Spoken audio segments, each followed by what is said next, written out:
Hello and welcome to episode 103 of our SAP on Azure video podcast. Today is July 25th, and together with Robert and Goran, we are here to talk about anything related to SAP and Microsoft. Hello, everyone.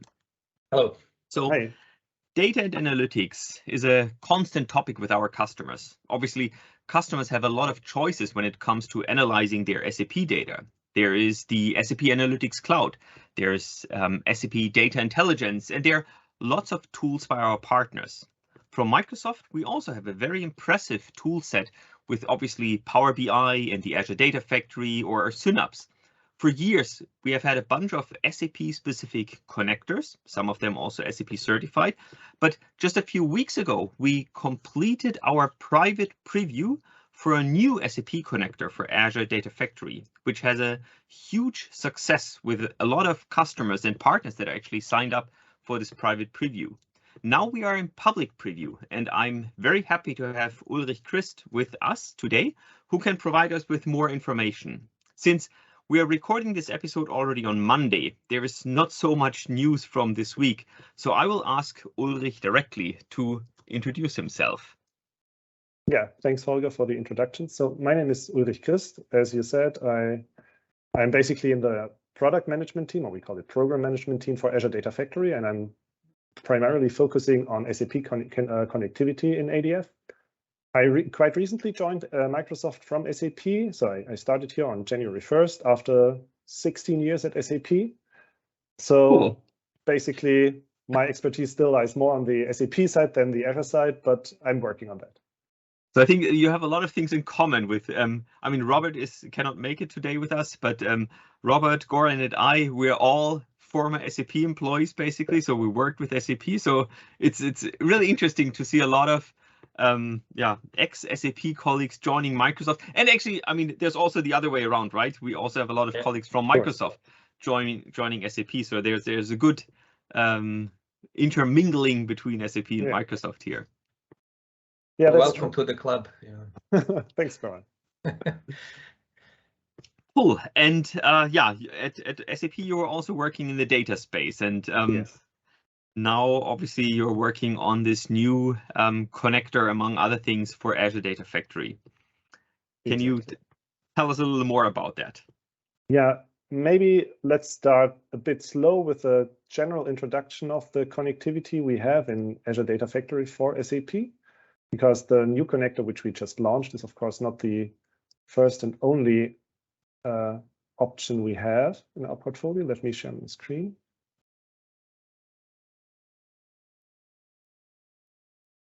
A bit. Okay. All right. Can you see my screen now? Yes, I can see it now. Yeah. So let's get started about this topic. So what's the current SAP connectivity we have in Azure Data Factory? So the connectors which we already have in general availability are the 6 which you see here on the screen. So they cover a broad part of the SAP portfolio with SAP ECC on the top left. Then we have HANA in the middle. We have a table connector which covers pretty much any, I would say, NetWeaver-based system and connects to SAP tables, so to dictionary tables via the application server. We have 2 dedicated connectors for BW, one for the Open Hub interface and one for the MDX interface. And we have another connector for SAP Cloud for Customer. Cool. And these connectors are all live, obviously, so customers Yes. are using them. They are using this to extract data from different SAP systems into Azure Data Factory. Yeah. So when you look at usage, it's not evenly distributed. So the HANA connector is by far the most used one, alongside with the table connector, which is giving you very generic database connectivity. Actually, both of them, right? The SAP HANA connector works based on ODBC or JDBC and really goes to the database layer.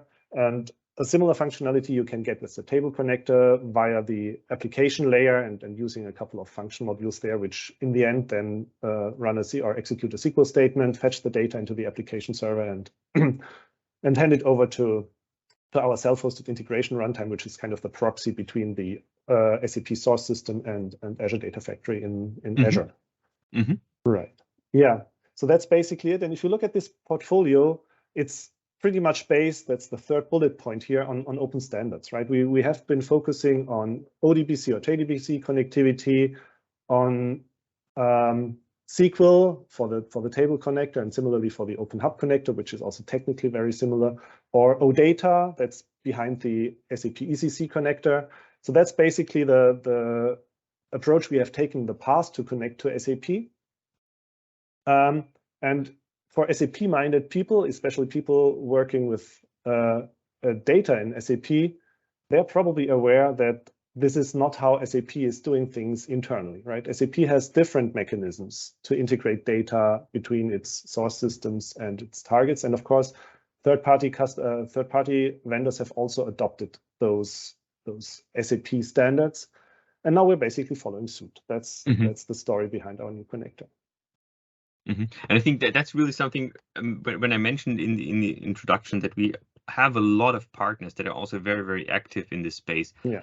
That's exactly what you mean, right? That they're not only depending on OData or on JDBC, but they really looked at what are SAP proprietary mechanisms to connect to an SAP system, and then really build on that, basically. Exactly. And of course, these proprietary mechanisms have big advantages. Like with the existing connectivity, there's no change data capture mechanism built in, right? You can try to get this via filter selections, keeping watermarks on your side and adding filters to your SQL queries, for example, to detect changes. But that always comes with effort on one hand side and with certain gaps and shortcomings on the other side. So it's not a perfect solution.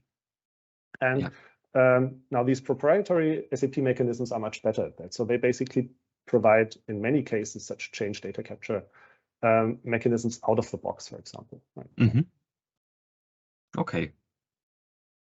Yeah, so maybe let's skip that slide. This is just a summary slide, which I always add in my introduction, because beyond these specific SAP connectors, there's of course a whole variety of other things which you can use to connect to SAP systems, and a whole lot of other options, but this is not in the focus of this presentation. So let's just skip that. In general, it's very important to be aware of that, because whenever you have a certain gap, you can always look left and right and see if there's something else in our portfolio which helps you.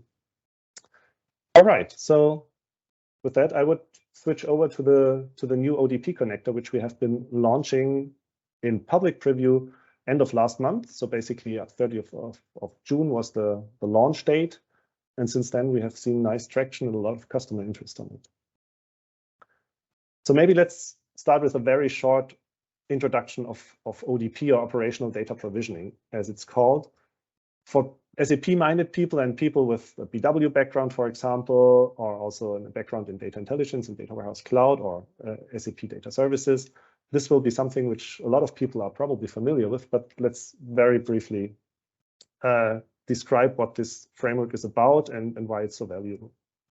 So from a high-level perspective, if you look at the diagram on the right-hand side, ODP is basically you can think of it as a broker between sources which provide data providers, and consumers on the target side, right? So for example, the communication between a consumer and a provider is never like a direct synchronous communication, but it's typically via this broker. So the consumer asks the ODP framework to get data from one of those providers, and then the ODP framework takes care of fetching the data, and that can be a full mode, that can be an incremental or change data capture mode, right? And stores the data in intermediate queues where it's temporarily stored so that the consumer can fetch it asynchronously, basically. And that's very valuable, because there are lots of technical aspects around ODP which make it so nice, right? For example, let's start from the bottom here, not from the top for once. So scalability. When it comes to transferring large data volumes, think of initial loads which you do from the source ECC system to your target. One of the shortcomings, for example, of the table connector is that it can't really split the data into packages, into chunks which are easily digestible and which can easily be transported. ODP basically does this out of the box, right? So basically, it fetches the data from the source in a predefined package size, stores it in these packages intermediately in those queues, and as soon as the first package has landed here, the consumer can basically start fetching, right? So thereby, basically, you have a mechanism which scales to very large data volumes in a very simple way. That's one of the aspects of simplicity and robustness here. So whether it's like 100,000 rows or 100 million rows, the mechanism will work, and you can even define the package size and tune things accordingly. Probably that would improve the overall performance as long as it lands in the ODP. I assume data are there, kind of cached, right? Yeah, exactly. Yeah, that's also another aspect, that when you have multiple consumers for the same data, they can read from the same queues, and ODP will make sure that it doesn't fetch data too frequently, right? It only fetches the data which is needed. So there's also some optimization in that sense. Then I already mentioned the built-in delta or change data capture capabilities. So ODP basically provides an API which is capable of giving you changes, right? And it basically does this according to what the actual source is capable of, right? Not all sources are equal in that respect. So from a consumer's perspective, the interface is very uniform, right? You have one API you talk to, but the change data capture capabilities of each of those sources are slightly different, right? For example, when you look at the kind of old ECC extractors, some of them, for like small data volumes, they don't provide any change mechanism at all, because the argument is, well, for 100,000 records, why do I need to change to track changes if I can do a full load within a very, very short time frame on a daily basis, right? Whereas when you look at larger objects like your financial documents or your sales orders, then of course those extractors will basically be very carefully built in a way that they can provide you all the changes in the correct way without any errors or losses, that you can ensure that you don't have to run huge full loads on a regular basis and just do the increments. And that's basically, yeah, as I said, this property of what kind of delta and how good the delta or change data capabilities are depends a little bit on the source providers. So with extractors, yeah, it can be from 0 to hero. So there are some which are really bad in terms of delta. Some are really good. But overall, the assessment would be, from my perspective, that wherever you need it, you will get delta, right? And where you don't find it, it's typically not required. And that's basically, yeah, similar for all other situations. Like in the BW case, there's a very generic delta mechanism. So you have a very uniform way, which goes pretty much across all data providers. As for HANA, it's somewhere in the middle, but from what I see, SAP is also investing a lot into improving the change data capture capabilities there. And so basically, yeah, the framework provides that out of the box. What the source can do depends a little bit on the source. Now, when it comes to the sources, and that's the first point here, and one of the real huge benefits why we opted to go for that framework and to implement a consumer here is the rich variety of sources which we have. So you can connect to all extractors in an ECC system, which is like 7,500 different extractors across all applications. So a huge asset which comes out of the box with an ECC system. Similar with S/4HANA, CDS views. You have, I think by now, roughly 2,500 or 3,000 CDS views dedicatedly built for data extraction, right? There are, of course, many more CDS views for other purposes, but just when it comes to exposing data for extraction, SAP has built 2,500 plus CDS views. And that we don't have to go through all of the providers here, but basically this continues. So this asset of objects which come as data providers out of the box to you with your SAP system, that's a huge thing about this ODP framework.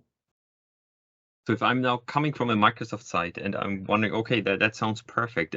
What would I need to ask my SAP team? Do they have the ODP framework already in place? What is required on the SAP side to make this happen, this integration? So if I'm the Microsoft colleague now in my company, what do I need to do and interact with the SAP colleagues to evaluate? Can I use the new ODP connector? Yeah, so technically ODP comes out of the box with pretty much all of those sources. So unless you have a very, very old ECC release or actually ERP release, I think ECC, pretty much always has it. I think if you have something like a ERP 4.6c, I would not be sure, but that's releases which are like 15 plus years old. So very old releases will not have that framework, but it has been downported by SAP after it was built to a very, very old release. Basically also because it's the main way of integrating data between SAP sources and SAP BW for HANA, right? SAP BW for HANA supports this as the mechanism to connect to ECC systems.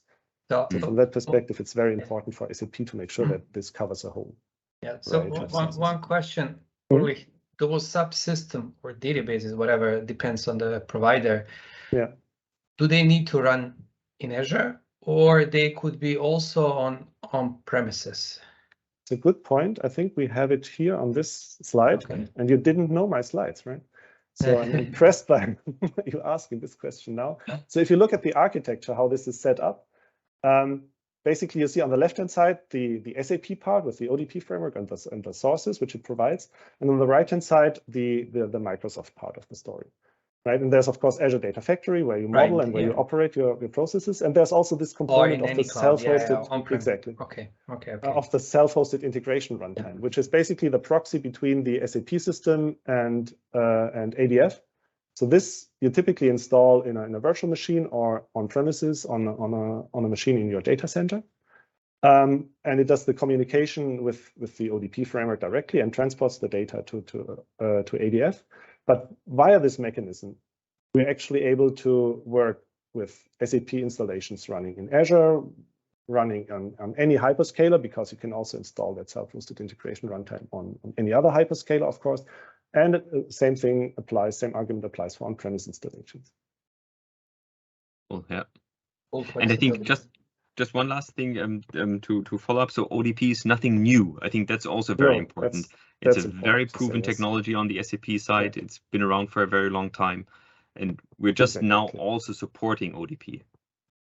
Exactly. So we're not the first to jump on this. I mean, SAP has, I think, been working on this for over 10 years and using it for over 10 years. And if you look at other third-party ETL tools, they have been supporting it for many years as well. Cool. Okay, maybe just a few words on the different options which you have when it comes to using the ODP framework and the different provider types.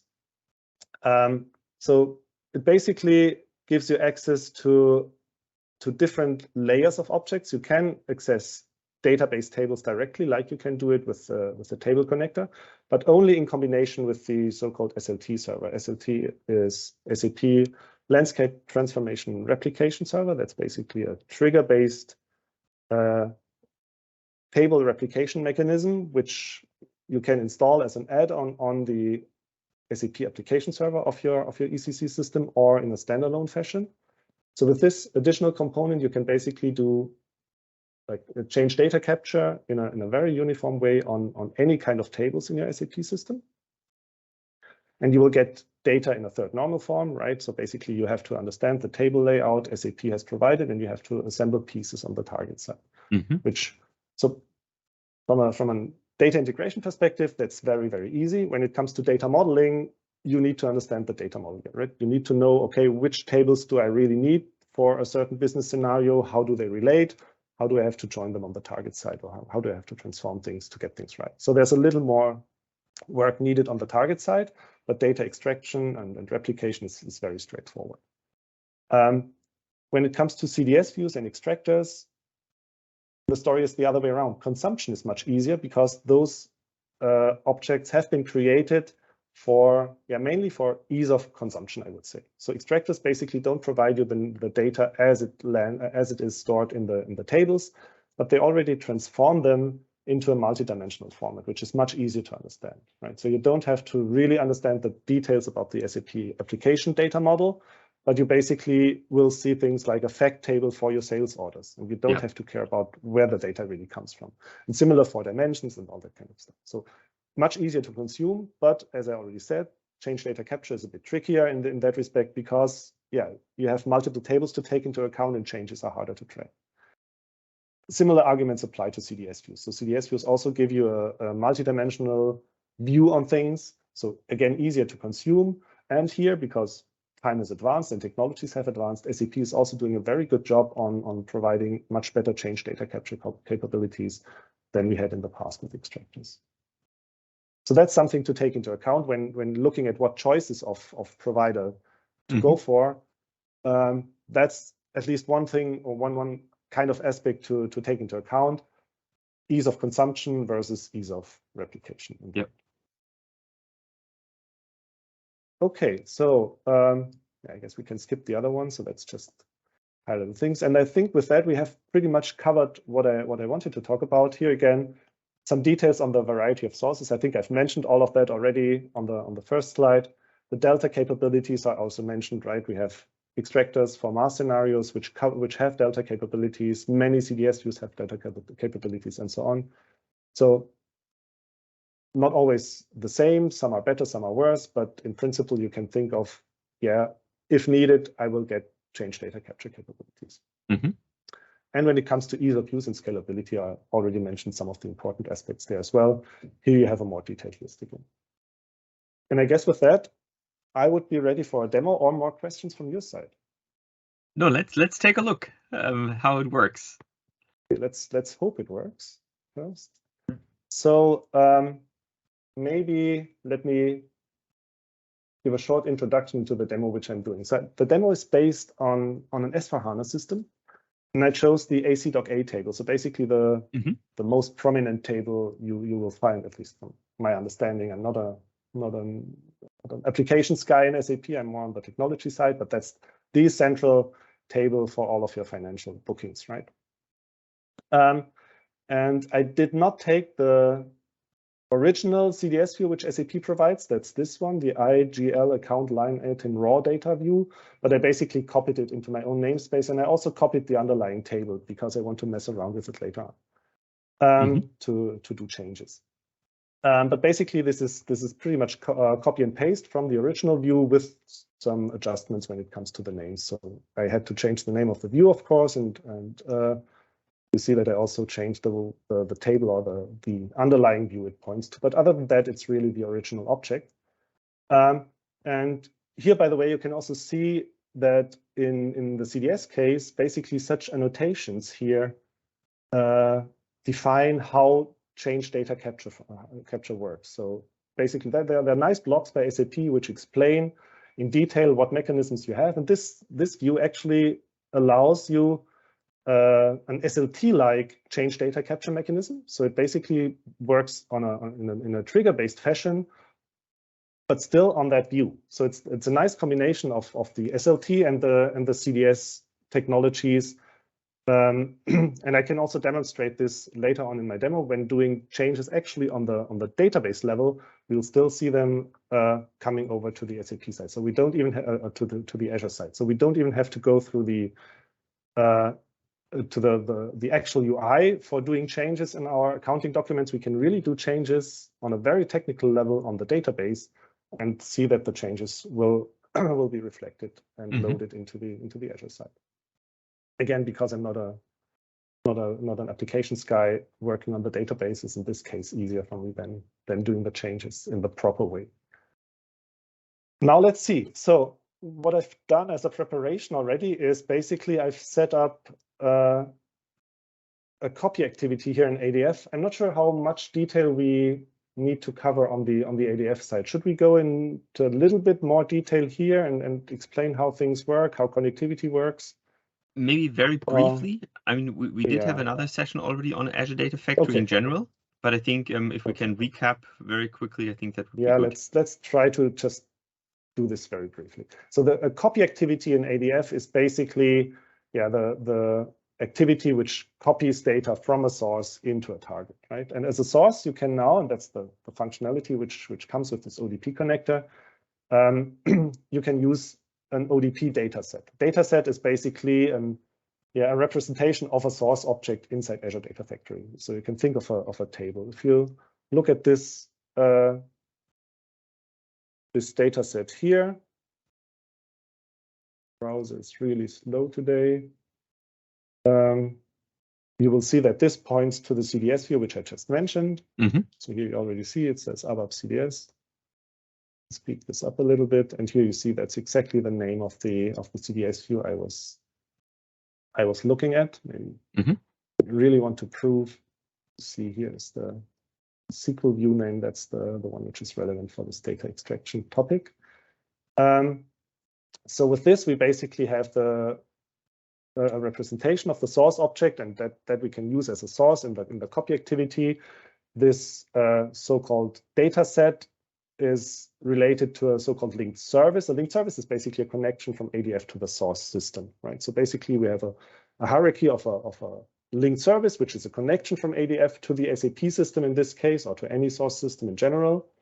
And then for each linked service, you can have multiple data sets which represent the actual data objects inside the source. Right? I guess that's sufficient for the understanding here.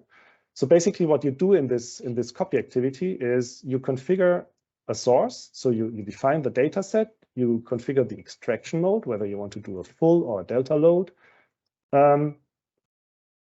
And basically, you have the option to define a projection. So you can, for example, say, OK, I don't want the full list of potentially many hundred fields here. I only need 20 or 30 out of them.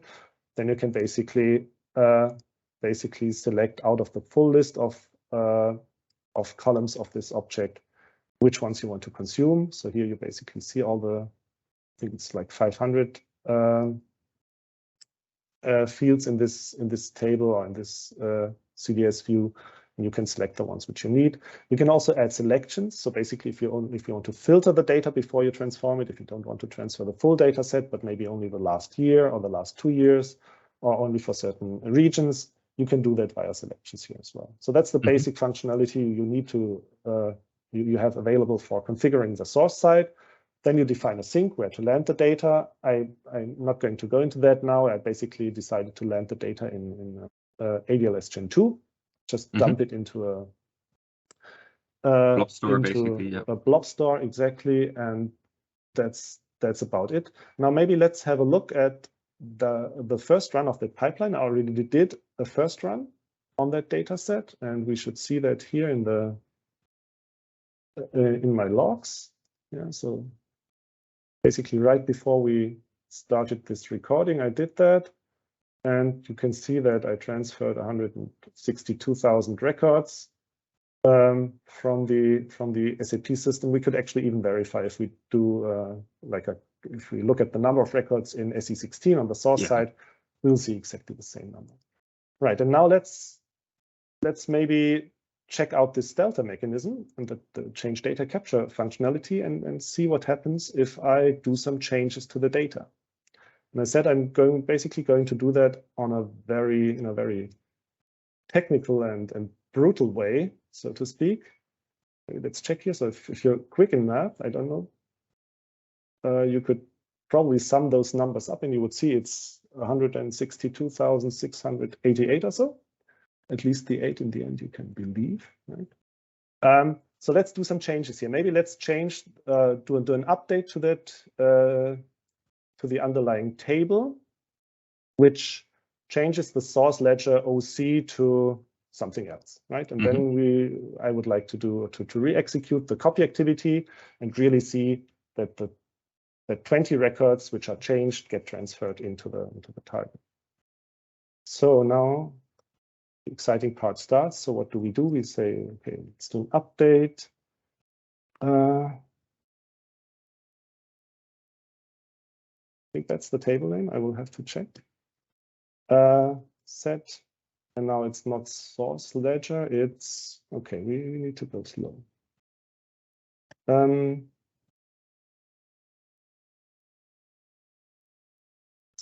Take a look at the SAP GUI, at the actual table. Yeah. So here's the table name. Now let's see what the source ledger is called in real life. Okay, that's the source ledger. Remember, so we set this. What is it?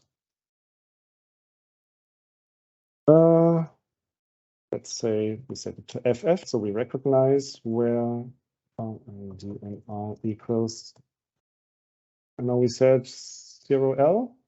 Do you still remember? Otherwise, we'll go slow and re-execute this. Just to double check. You see, I'm getting old.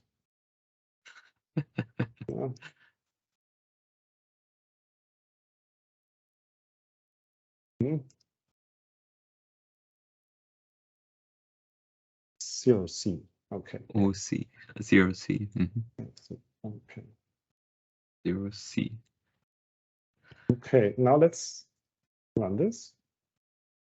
So now we're updating all these 20 fields. Yeah. So 20 records should now be changed. We can also check this here, or we can check it. Maybe that's even better on the CDS view side. If we, right, yeah, let's do this here. So now here you can see that we have 20 records with source ledger FF, right? So the change has happened on the database side. Now let's see if we also see it when running the copy activity. Okay, so now with this change, if we now start the trigger process, or if we look at the trigger process, we should see that we have now copied the deltas into our Azure Data Factory. Yeah, I think you said we should see, and that's true, but unfortunately, as always, when you do a live demo, something did not work properly here. So we did not read any data from the source side. Okay. Looks like the changes were not tracked for some reason. So when we go into the monitoring transaction on SAP side for the ODP framework, we can see your initial load in the very top. Yes, here you see the initial load, exactly. And we see the subsequent load, right? If you look at the timestamps, 1:38 p.m., this is a UTC timestamp, so that's 2 hours, right? But that's exactly belonging to this one, and you see that no changes have been transferred. So something with the setup of the system, we had to restart it this morning. Maybe that's the reason why something is not working properly. But in principle, yeah, the changes should have been visible now in here and also have been transported onto the the Azure side. The 20 updates that we did basically on the SAP side, they should have shown up here in the ODP in the queue, and then we would have connected to the queue from Azure Data Factory and retrieved these 20 updates. Okay, but yeah, sometimes things don't work. So that's fine. But so to summarize, the ODP connector allows us, unlike the table connector that we still have, obviously, that is still supported, that customers can still use. The ODP connector gives us much more flexibility and much more access to different data types in the SAP system. Exactly. And one of the benefits, unfortunately it didn't work right now, but is that we could also get the change data capture, so CDC functionalities, basically. Exactly. Okay, cool. Exactly.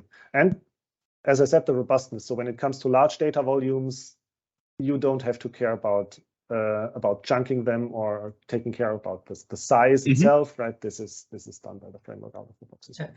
And for the client, consummation is always the same.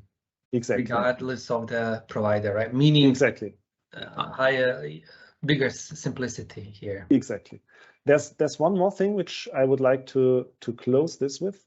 Now this is kind of the raw data as you get the changes from the SAP side. What you then have to do is, of course, you have to process those changes, maybe write them into a Synapse SQL pool or into any other target. So and that's not so straightforward because you have you could have potentially multiple changes on the same key. You have to make sure that you process things in the right order and all that kind of stuff. For that, we actually provide templates. So we have a pipeline, a template gallery here. If you search for SAP in the template gallery, you will see that we have some templates which basically do that work for you. right? So you basically can use those templates out of the box. They consist of two parts. Maybe let's go through the creation of a data flow based on such a template. Let's just pick some. That's basically just just have to configure the connectivity here, right? So you basically say which sources you want to use exactly. So let me just pick.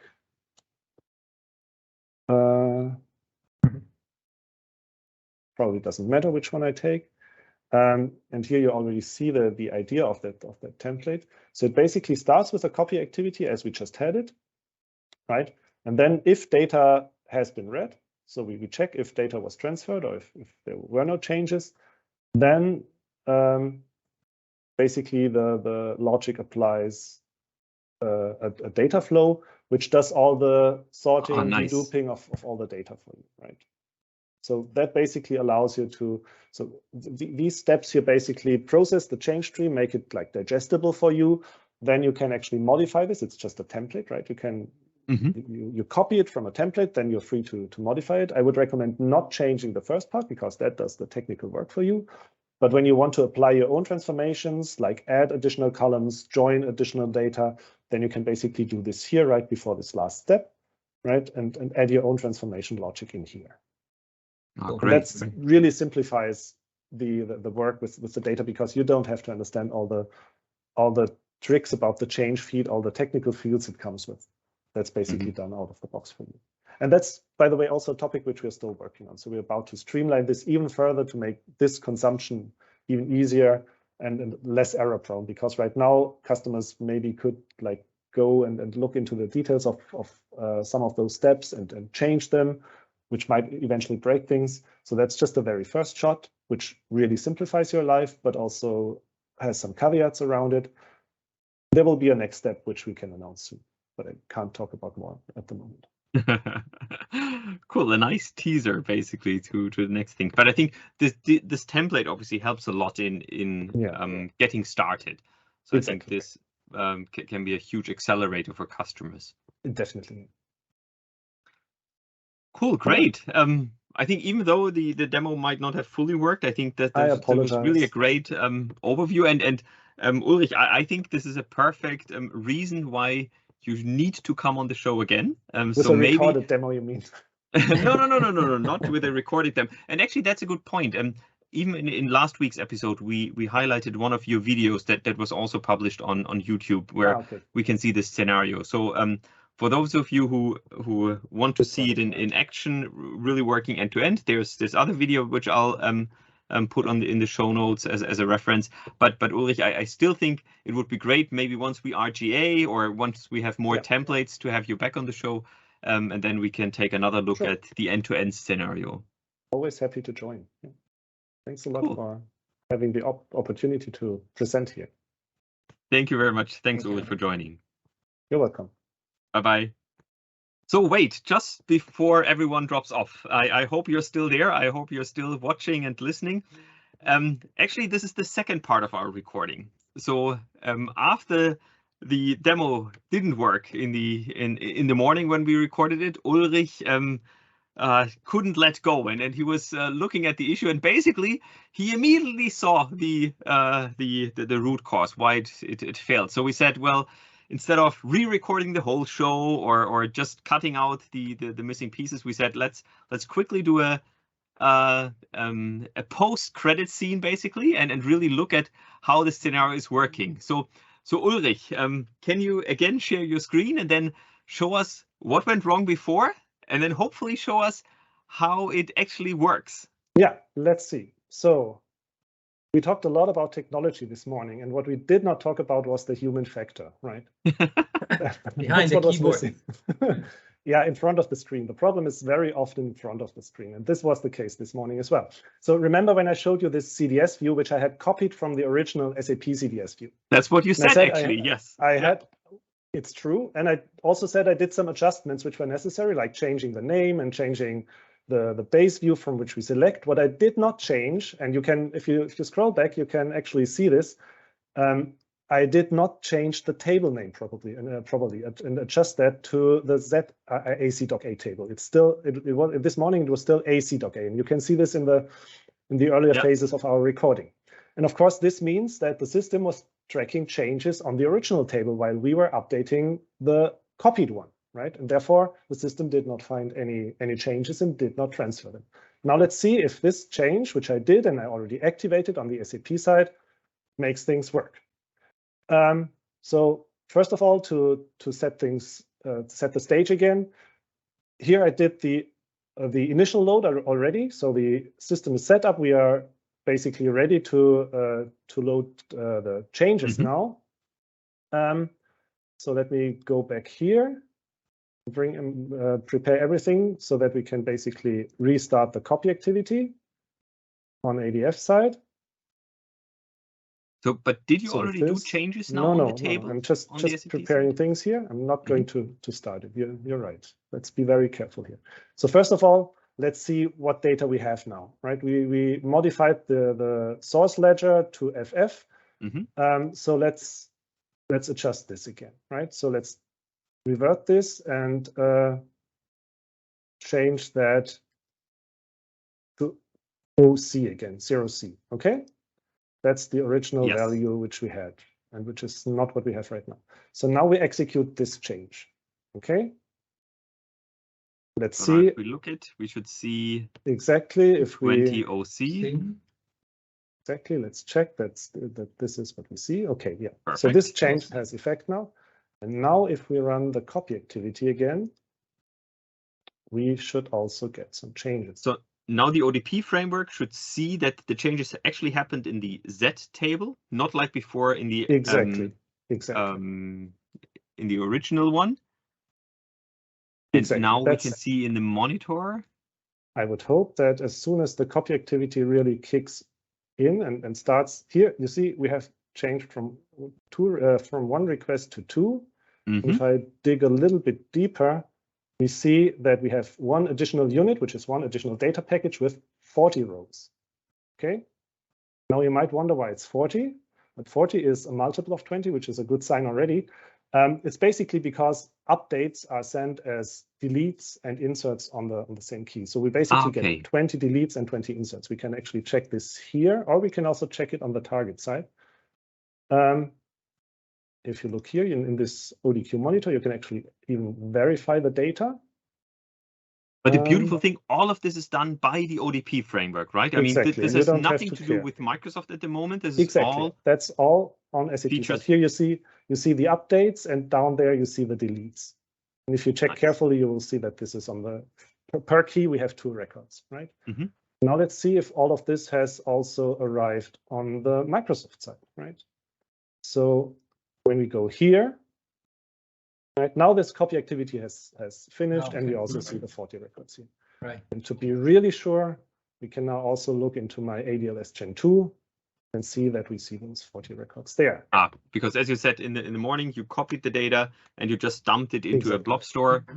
Here you see I have a folder for this podcast, and this should now contain the initial load, which you see here from the timestamp, right? 331, and a file with the delta load. And if we edit this, we should again see 40 records. Scroll down, we see 41 lines, a header line, and 40 lines with data. Cool. And you also see the source ledger change. All right, so things work, and you see how nicely SAP and Microsoft collaborate if the human factor is working as well. Fantastic. Ulrich, thank you so much for the working demo this time, or for figuring out the issue and also explaining what the issue was. I think that's always great. And with this, thanks again for watching, and we'll see each other again. I'm very sure about that. I hope so. Yeah, it's really fun. Thank you. Bye-bye. Take care. Bye-bye. Thank you. Bye-bye.